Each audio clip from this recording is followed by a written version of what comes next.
Joy Taylor, coming to you for this question. I cannot wait to ask you this, and I cannot wait for this answer. Did we overhype Colorado? Break it down for me.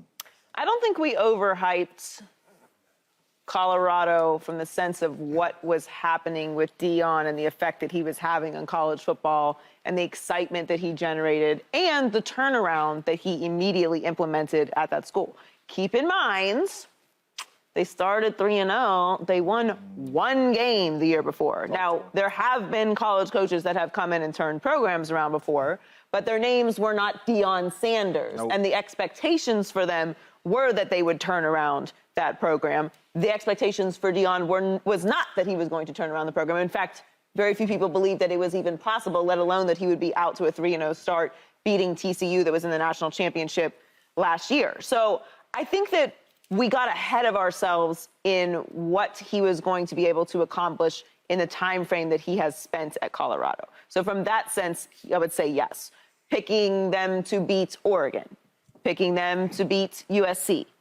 What's happened this past weekend with Stanford? What's happening on the field isn't all that surprising to me when I take a step back from the excitement of what Deion created there in Colorado.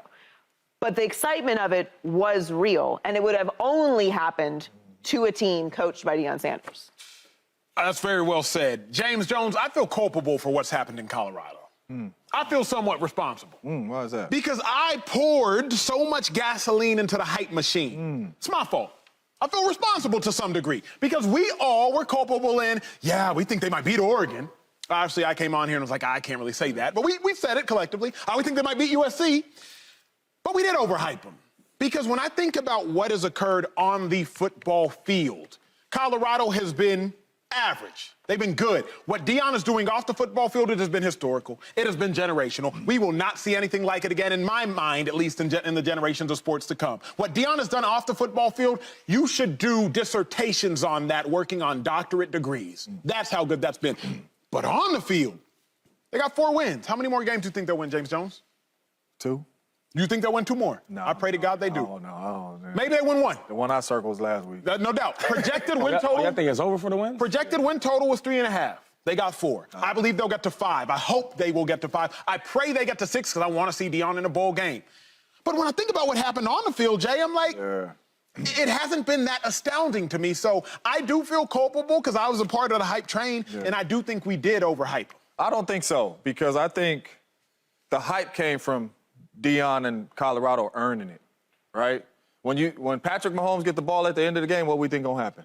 Win. And if he don't score, it's like, dang, Patty, this. Like, Prime and them started off the season with a bang. Like, oh, shoot, this team. Then they handled business at home against the Nebraska team.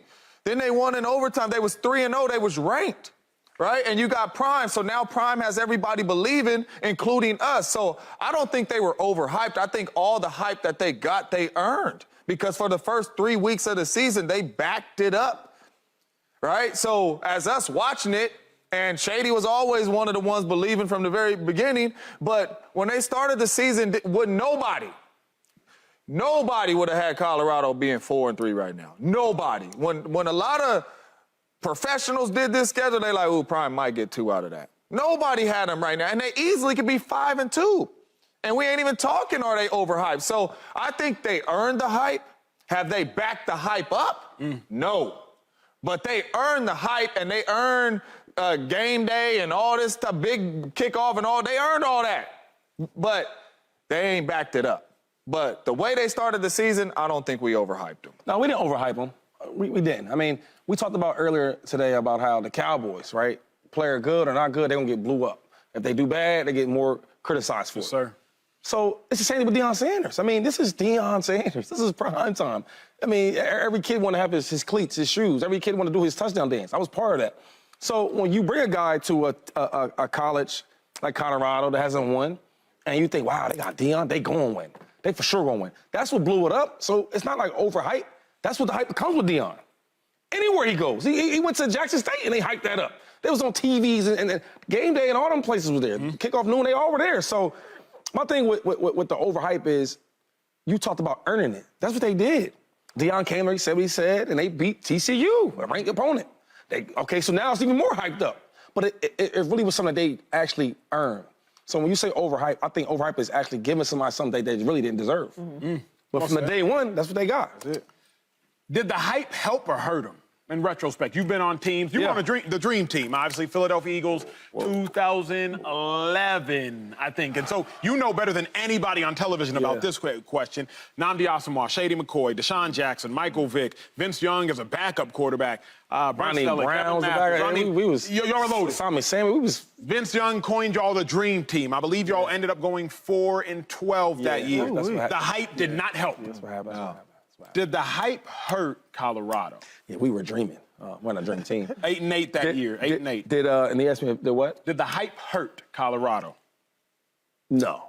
I think it made it better for the kids, for the program. Now that even if they're think about this for a second. They are 4-3. They gave up 46 points in one half of football. That's terrible, right? Bad football. Oof. And today we're talking about them. And then they lose this game, be 4-4. Guess what? We're gonna talk about them. So no matter how you put it, good or bad, we always gonna be talked. They're always gonna be talked about. Recruits see that. A team that's 4-4, 4-3 are always talked about. So they say, you know what? If I come there and play for Deion, they're gonna talk about us for other reasons as being 8-0, 7-0. That's recruiting. So when you ask me, did the hype hurt them? No, it actually helped them. But Shady, would you rather talk about it or be about it? Because I think that Colorado, if not for the mega hype train, likely would have won against Stanford. Now, you can say, Acho, what sense does that make? But my thought process is, you're up 29-0. In my mind, you kind of let off the gas. You start feeling yourselves. You saw what happened from a coaching perspective. To me, the hype has hurt them because if you don't have all of the distractions, again, you know better than I, so I will submit to the authority of your experience. But if you don't have all of the hype in your head, then to me, it would only be about ball. Thus, you wouldn't necessarily let off the gas in certain situations. Let me take these off for a second. We watched this team play Oregon and got smoked. Got smoked. Like, yo, they shouldn't be on the same playing field. Nobody. Shador, nobody. The next week, where we go? USC.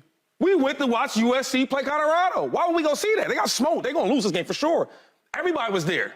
You see the sideline? You see the sideline? I haven't seen a A-list lineup like that. From entertainers to rappers to people on TV, personalities, to everybody.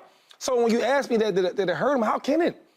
You got all type of Hall of Famers there supporting the kids. They don't know nothing about them. They're not getting paid no money to be there. They want the best for Coach Prime and that team. So when you ask that, when players come in there from Georgia, from Pennsylvania, from everywhere, they want to play for that. You're not getting nowhere. You're not even the best teams in football. Who would it be in college? Who would it be right now? Georgia. Alabama. Georgia ain't got. They don't got that. Oh, slow down.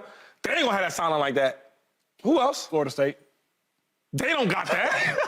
Florida, who gonna T-Bone come there? Who gonna be there? You get what I'm trying to tell you? It's so big in Colorado, everybody wants to be there. I just seen, what's the comedian, he one of my favorites, have you said, dude, Cedric the Entertainer. Come on, everybody's there. You get you get an autograph from Prime, and you get an autograph from all his homies. Why you don't want to come there? I'm going. I can't argue that it's hurt really anyone. I don't think they lost that game to Stanford because they're overhyped. I think they lost that game to Stanford because of bad preparation. They weren't prepared for that situation. They didn't make good coaching decisions, and they're not there yet. None of this matters next year if they win and go to a Pro Bowl. They win or a bowl game. They win 8 games and go to a bowl game, and then the year after that, they're in contention for a national championship. What does this matter? No. It's too soon. Yeah, that's true. We're reacting to this because this is the story. But week to week, this season really doesn't matter. What's been established with Prime in Colorado will get the recruits he was supposed to get. Based off of what we expected from him this season, he's already won. It's already in the books. It doesn't matter what happens now. All the games that circled, the lost and won, we're talking about that. He already has the platform he needs to recruit. Really, next year they make a good bowl game, and the year after that they're in national championship contention. What would this conversation have served anything? It's just too soon to say that any of it was wrong. I believe it hurt him.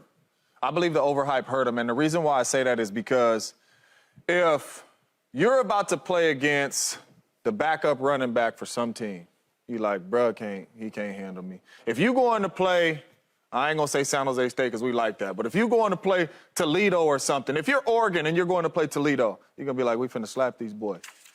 These dudes are getting up for prime time games.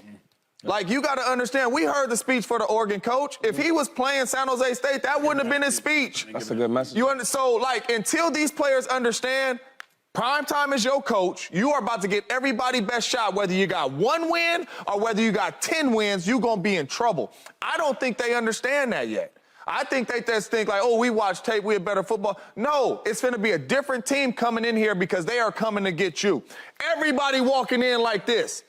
Right? Everybody is trying to come get you. So until they understand that no matter where you are in the season, no matter how many victories you are getting everybody's best shot from Arizona to Oregon to Washington State. It don't matter. Colorado State, it does not matter. So I think the overhype hurt them because it was no easy games. Because everybody is getting fired up for your game. Everybody knows it's going to be on TV and it's going to be millions of people watching and it's their time to shine.